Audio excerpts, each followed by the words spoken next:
The 2025 US Open Women's Draw is out, and it seems like right now all eyes are on the last three ladies singles champions. 2022 winner Iga Swiatek might have emerged as an even bigger favorite after the draw went live, while Coco Gauff and Aryna Sabalenka definitely got the shorter ends of the stick.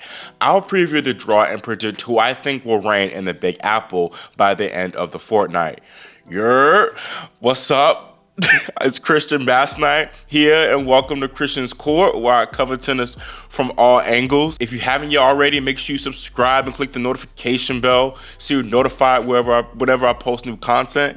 And you can also listen to this episode on wherever you get your podcast. So make sure if you want to do that too, you can listen to it Spotify, Apple Music, wherever you want to listen to podcasts. Now, corny New York accent aside, let's get into this draw. First, looking at the projected quarterfinal matchups, you got Sabalenka, Paolini, Pegula, Andreeva, Keys, Gauff, and Anisimova, Swiatek, a rematch or would-be rematch of this year's Wimbledon final. Now, Aryna Sabalenka's world #1 ranking is under threat here, as both Coco Gauff and Iga Swiatek could overtake Sabalenka if either of these two wins and Sabalenka fails to reach the quarterfinals. Looking at Aryna's section, the defending champion will open against Rebecca Masarova, and she could then play Paolini Kudermetova.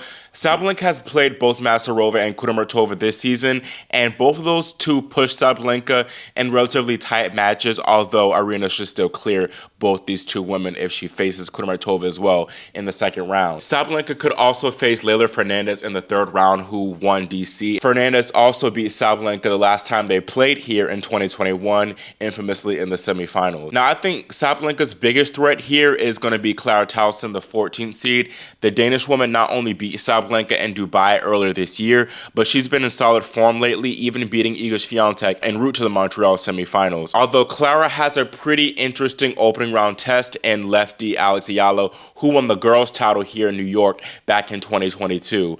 Elisa Mertens could do some dirty work for Aryna, as well as I could see the Belgian beating Clara in that third round. Mertens always seems to perform well at the slams too, so wouldn't be surprised if that was the case and if Mertens played Sabalenka for like the third or fourth time this year. Again, I think that Tauson is going to be the biggest threat against Sabalenka and making the quarterfinals here, and I really could see the Danish woman getting Aryna out of here if those two were to face off in the fourth round, but I'm going to be playing it a little bit safe and having Sabalenka move through to the quarterfinals.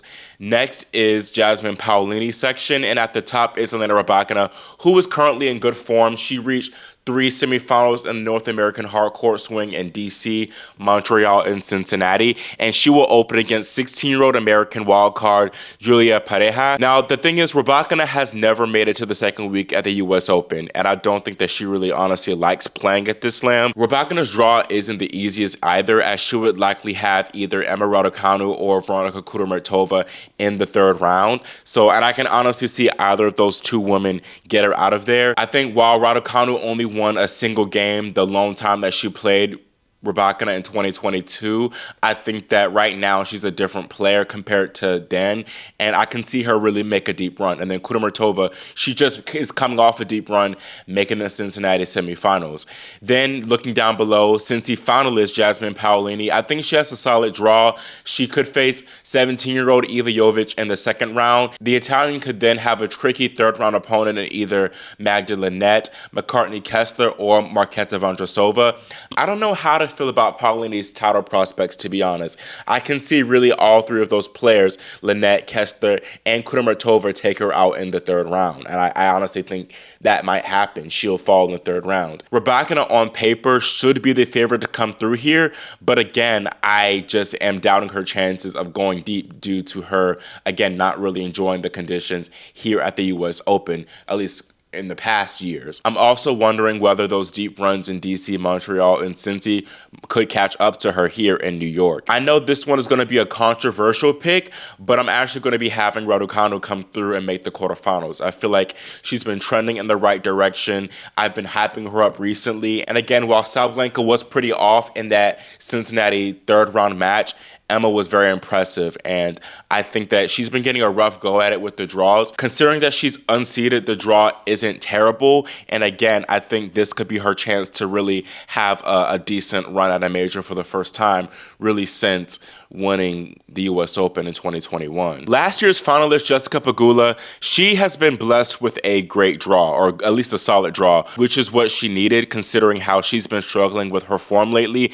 Ever since she won the Bad Homburg title, she's been 2-4 on the tour, and again, I think this is a great draw for her to gain some momentum. Now, Venus Gauff, who infamously predicted the Wimbledon champion the past 2 years, he predicted that whoever drew Yulia Starodovtseva here at the US Open would go on to win the title, and that is Anna Blinkova. I do not see Blinkova fulfilling the prophecy here. I think Venus Gauff's magic only works at Wimbledon. Three-time finalist Victoria Azarenka is here, and she has not played a match since Wimbledon, so I'm not expecting a whole lot from her. Then you have an intriguing opening round match between Anastasia Pavlyuchenkova and Diana Yastremska. That's going to be a really big, hard-hitting affair, and I think that Pavlyuchenkova could be the biggest threat standing in the way of JPEG making the second week, but I still think the American will. Looking down below, Ludmila Samsonova and Belinda Bencic will likely play one another in the third round. That'll be a tough match for sure, and I think that whoever wins that one will play Pegula. That'll be a tough one for Jessie, I think, but I'm still going to be having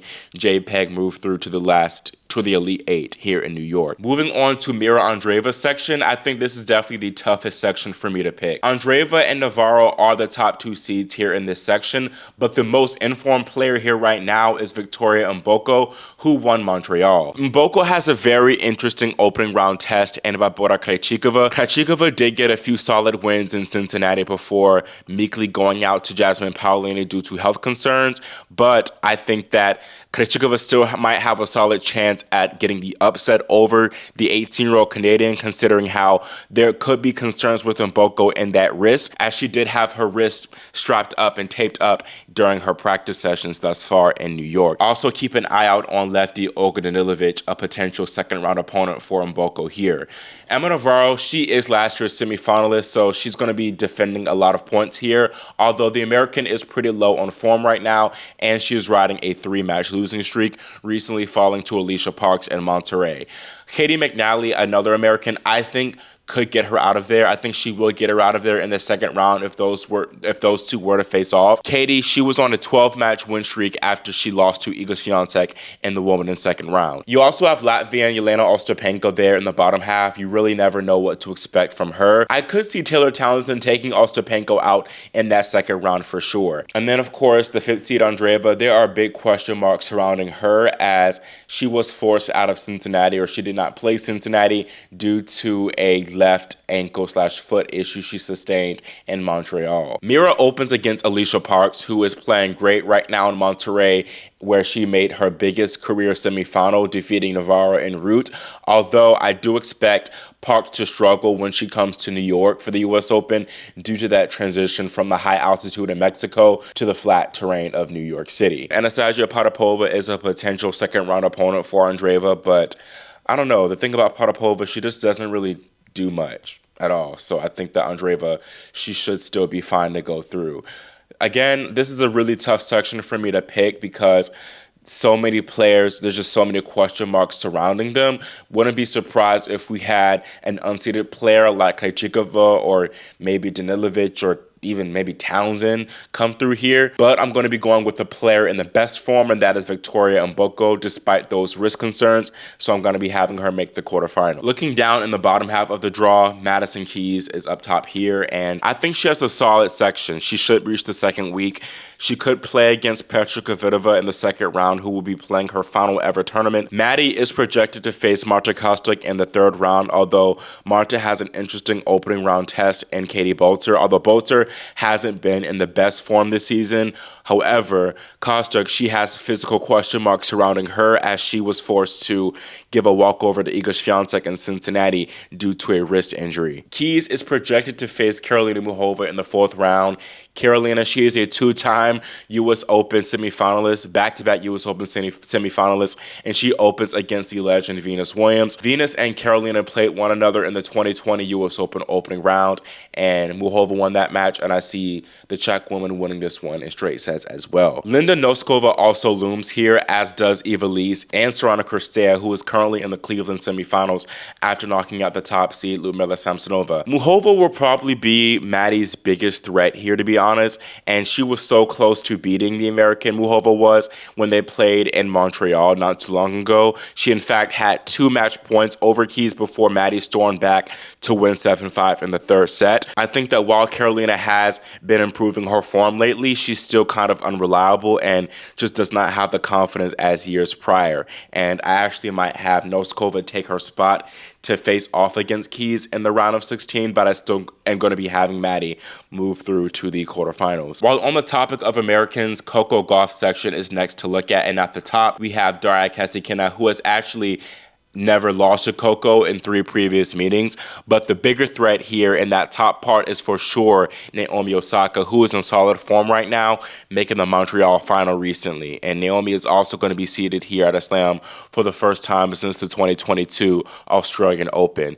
Osaka should handle the crafty Greek maiden fine in round 1, and she had a few 3-set battles against Hailey Baptiste this year, but Hailey has been in poor form since Wimbledon, so I think that Osaka should still handle her fine here. And then Naomi got a second round win over Katerina Siniakova in Wimbledon too, so she should handle the Czech woman fine there should she face her in the second round. Caroline Garcia, we know that her and Naomi have had a few tough battles at the big tournaments recently in the past few years, but I still think that Osaka should handle the French woman fine, and Garcia will be playing her final ever tournament here in New York, I believe, so keep an eye out for her.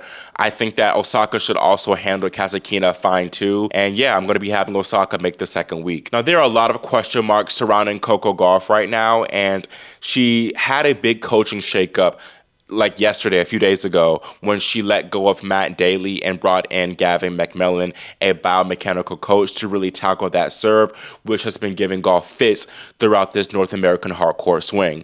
Coco will open against Ajla Tomljanovic, who retired the legend and GOAT Serena Williams 3 years ago here in New York. If she gets by that, Gauff will face either Donna Vekic or Jessica Puskas-Monero. Vekic, while she did beat Coco in the Olympics last year, the Croatian has not been in great form. I think that Puskas-Monero would be the bigger threat maybe against Gauff, considering how the Spanish woman has been playing great tennis lately, but I think that Coco should still clear either of those 2 women. And then if Coco gets to round 3, I think that she would clear Magdalena Freck or Peyton Stearns pretty handily. As I've established, Naomi is going to be Coco's biggest threat here by far, and a lot of this result I think depends on how Gauff's serve will hold up for real. I think Naomi would test that for sure. I'm going to be going on the safer side and having Coco win this hypothetical matchup, but it was for sure a toss-up for me initially. So yeah, I'm going to be having Coco move through to the quarterfinals. Then yet another American and Amanda Anisimova section is next to look at, and being quite blunt, this section is boring. Very, very boring. We have a few Americans here, and Danielle Collins, Ashlyn Kruger, and Sophia Kenin. None of these women are in great form right now heading into New York. Maya Joint hasn't been in the greatest form either, so I think that Amanda should definitely make the second week. We should have a Svitolina Anisimova 4th round here, as I expect Alina to clear Haddad Maya, Maria Sakkari, and Lois Basson if she plays either of those 3 women, as well as Anisimova, I think, if Alina plays her. One of the main reasons behind having Svitolina defeat Anisimova is her 4-1 head-to-head against the 8 seed, and she just beat her 4-1 in Montreal. Anisimova does have the crowd support, so that could be the factor to help her get off the edge here, but I'm still going to be going with the Ukrainian to move through to the quarterfinals. Last but not least is Cincy champion and new world number 2, Iga Swiatek, who I think has the easiest draw out of the top 4 seeds. Swiatek has a section full of Russians, as she could first play Anna Kalinskaya in the 3rd round, who she just beat 6-3, 6-4 in the Cincy quarterfinals, although Kalinskaya needs to watch out for talented young American Claire Vigonue, who she plays in the opening round. Then on the other top half of the draw of the section, you have Ekaterina Alexandrova and Dana Schneider, 2 other Russians. Those 2 are both playing well right now, and they're in the semifinals of Monterrey. However, both these 2 have tricky openers in Savastova and Siegemund, and then 2, their transition from Monterrey to New York City could be difficult. Alexandrova, I think, will be Iga's biggest threat here in this section, but I don't know if Ekaterina will have enough left in the tank to take down Swiatek. I think Chinese woman Qingyu Wang could be a dangerous floater there for Ekaterina in that second round too. Overall, I'd be very shocked if Swiatek didn't make it through to the quarterfinals. Giving y'all my full predictions, I have Sabalenka and Pegula in the semifinals, that being a rematch of last year's finals, and then Keys Swiatek being our other semifinal. In the final, I have our long-awaited Sabalenka Championship, with Iga taking it all to lift her second trophy in Flushing. Before I explain my ultimate predictions, I'll go over the snubs. And first with Clara Towson, I mentioned too that I could see her beat Sabalenka, so gotta acknowledge her. And then a big one I think is Elena Rybakina. I know a lot of people probably would have her going deep here, but as I mentioned before, it's just something with her and playing here in New York. It's similar to Petra Kvitova, who could never really break through here. I think Rybakina is struggling with a similar issue. Then Paolini, again, I just feel like it's hard for me to bank on her doing something big after she just had a big result and making Cincinnati. She tends to tail off after having a strong result, although she did make Wimbledon final right after Roland Garros final, but I think that's an exception. I don't have her going deep here in New York, but I wouldn't be surprised if she did, but I don't know. I don't see it for her. Then Kudermetova, got to give her a shout out. I might be underestimating her in favor of Raducanu, but we'll just have to wait and see. Either Samsonova or Bencic could get Pegula out of there. And then having Mboko over Andreeva for sure, that was a snub for Mira. And I don't feel bad at all for having Navarro out and not really considering her as much of a contender here because her form, again, hasn't been that great. But Mira, we don't know what to expect from her. And with her flying under the radar, this might be what she needs to break through and actually win a slam. I'm definitely not underestimating the Czechs, Noskova and Muhova, but I'm just more confident in Keys moving through there. Naomi Osaka, huge snub here. I feel like Coco section is between Coco and Naomi. And it was a coin toss for me, but I went with the safer pick and having Coco move through. Then you have Anisimova, that's a bit of a snub. I could see her beating Svitolina, but I don't see her taking down Swiatek. I don't see her getting her revenge in the quarterfinals. Alexandrova, she has been playing well lately, but again, I think that the odds are kind of against her. They're not in her favor right now as far as her going deep in Monterrey and maybe expending all of her energy there. Initially, I thought that Sabalenka had a really tough draw, and she still does have a challenging draw, especially in her little quarter, but I think that she did win in not having Iga or Coco in her side. Both Swiatek and Gauff are on the opposite sides of the draw, so that helps her a lot. And I think there's a big chance that Sabalenka's draw opens up a lot. Her potential semifinal opponent looks easier compared to what she could get in round 4 and the quarterfinals.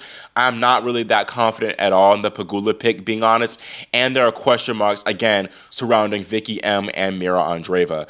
I can see a similar tournament with Sabalenka that she had at the Australian Open this year, where she makes the finals despite not playing her best tennis.